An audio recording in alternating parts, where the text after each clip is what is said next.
Welcome to Hannity and Colmes. I'm Alan Colmes, and here we are the day after the most anticipated election in a generation. Barack Obama claimed victory last night, claiming roughly 350 electoral votes to become the first African-American president in our nation's history. But just how did he do it? And what comes next for the president-elect? Joining us tonight, analysis is Fox News contributor Karl Rove. Good to have you with us. Congratulations. Well, I didn't do it myself. I had very little to do with it. Well, but you voted, your man won. So. How did liberals manage to fool enough voters into electing a socialist who hates America like Barack Obama? That's a great question. The best question you've ever asked. How did that happen? As I said, there are two things that they did that were really smart. I've got a column about this in the Wall Street Journal tomorrow. First of all, they very wisely said, look, if you look the last 28 years, only 11 out of every 20 Americans have bothered to register and turn out and vote in a normal presidential election. So they said, let's go get those 9 out of 20 who don't, and let's make certain we register them and that we get them to the polls. So they really, particularly in the African-American community and among younger Democrats, they made an effort to get a lot of registrations.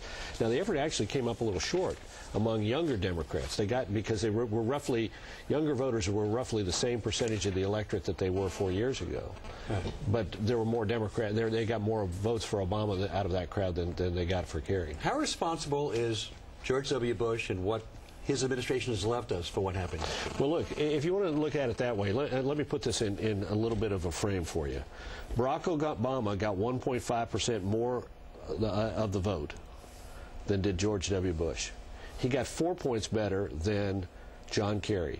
He got 2.5 points better than Al Gore did. So if this was all about George W. Bush, and you looked at George W. Bush's standing in the polls, and this was all a reaction to him, you'd expect this thing to be a blowout, not something that was essentially a mild improvement over what John Kerry got. I mean, look at that. Four points better. Look, we add in the House and the Senate and the number of gains for Democrats there. Does that not also speak to... Well, look, the Republicans have a challenge, no ifs, ands, or buts about it. But again, take a look at it. The Democrats kept saying, we're going to get to 60 in the Senate. Not necessarily. They got to 56. Well, but you can go back. You can pull up the film from Chuck Schumer and get him about a nano, Look, you can downplay expectations, but I mean, it was a big night for Democrats. It was a big night, no doubt about it. But look, the people who got defeated last night were people who had not done their homework and hadn't gotten ready for a tough race. You know, like this guy Feeney in Florida, who voted against Tom Feeney, who had a bunch of ethical issues raised, and then voted against the rescue package. You know, voting against the rescue package was supposed to be a sure thing to get you elected in some quarters. North Carolina, Elizabeth Dole, she put out that godless ad against Kay Hagan. Right. Did that really hurt her? Does that also show that dirty politics is not the way to go to win in the year 2000? Look, wait a minute. We had an ad run in this year. That ad was despicable, and it probably was run because she was desperate. That's the kind of Hail Mary pass that you toss. But we had an ad run this year that said that government-run health care was extreme, run by Barack Obama.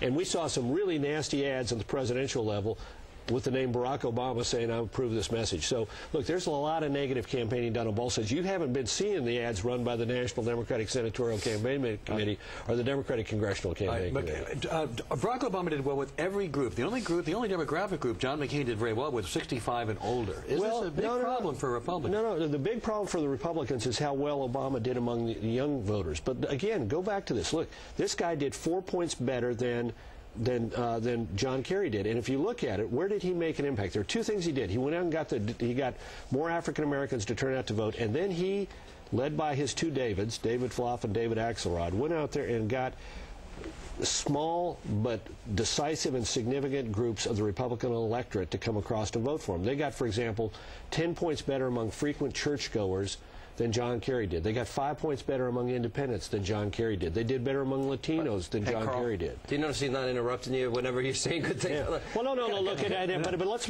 make it clear. He ran a center-right campaign. He said, by God, center, absolutely. He was accused of being a radical socialist. Well, if you dug in, but the tone on the outside was, I'm a center-right country. I don't want to say to everybody, I'm obviously disappointed. I think John McCain would have been the better president. There is no doubt. Let me say nice things about, and this is important, I think Barack Obama ran a phenomenal campaign. They stayed on message. They never deviated. They repeated the mantra in every single debate that went forward.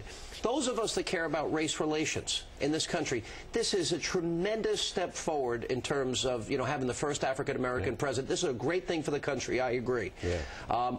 I want, and this may surprise people, and you said this earlier today, I want Barack Obama to succeed.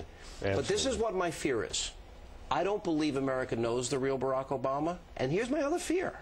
I stand by my entire arguments during the campaign.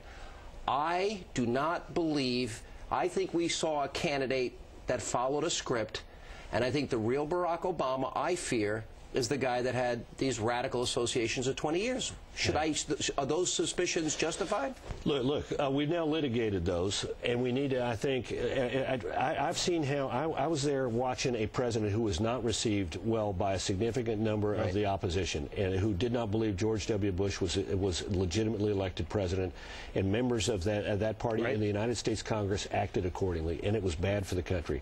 So all of us want to hope for and encourage the success of Barack Obama. I agree with you. I'm with you. Now, what that does require us to do, though, is it requires us to say, you know what, we're going to let you have a shot. And we're going to support you when we agree with you, and when your mind is open to persuasion, we're going to try and convince you. And if we disagree, we're going to respectfully disagree and oppose you. And that's what I know. That's where you're coming from, and I think we need to have some of our fellow. You've gotten probably the same kind of emails I've gotten today. People who are worried about the future of our country. I understand that, but now as Americans, we need to pull together and say, you've got a shot. Now, having said that, I agree with you. We heard the word change. Transform this country. Transform this country. For 21 months, we've heard poetry, but we don't really know what the word change fully means. And some of what we fear that it means is, you know, Joe the plumber spread the wealth around. Iran's a tiny country. But we'll see. And this is now, you know, look, the job changes everybody who walks into that Oval Office. I don't care how well you think you're prepared for it. When you walk into that office, when you start getting, as he will start getting tomorrow, intelligence briefings, it changes your mind. You see, and people won't believe me on the left, these are such transformative times and such difficult times. You know what? If we don't succeed economically, our country's going to be hurting. If we show weakness on the national security front, our country's going to be hurting. I don't like the way George Bush has been treated from day one through the end of his presidency. He has been unfairly, his character's been assassinated. Things that they've said about him and about the troops are despicable. And there is a Bush derangement syndrome. I don't want an Obama derangement syndrome.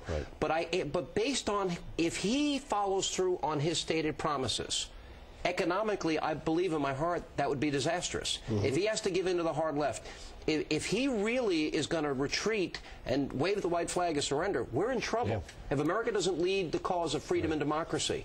And so, you know, so do we wait until he makes a mistake, or do we have to? We have to say, look, we're going to judge you on your actions, by what you say and by what you do as President of the United States. And we've got to, in the meantime, make the convincing case to do the right things. But it's got to be left up to it. And look, you get in there and life begins to look a little bit different than in your campaign. When you get in that office, particularly in a time where you know, there are lots of people who have one thing that they say when they don't look at the intelligence, don't have the access to the intelligence, but once they start to see it, they say something different. Have you worked enough in the last 2 days? Well, who did I irritate in the hierarchy of the News Corporation? Carl, good to see you, my friend. It's been a fun year being with you guys. Thank you. What do you mean? You're not leaving. You're coming back for the first 100 days. You're not finished yet. 180 days. 180 days. 180 days. Don't let them off on this 100-day thing. It's 180 days? Because that carries you through to the end of the July legislative session and the natural. Now the Democrats are victors. I get a cookie. There it is, right there, man. Is that what you got?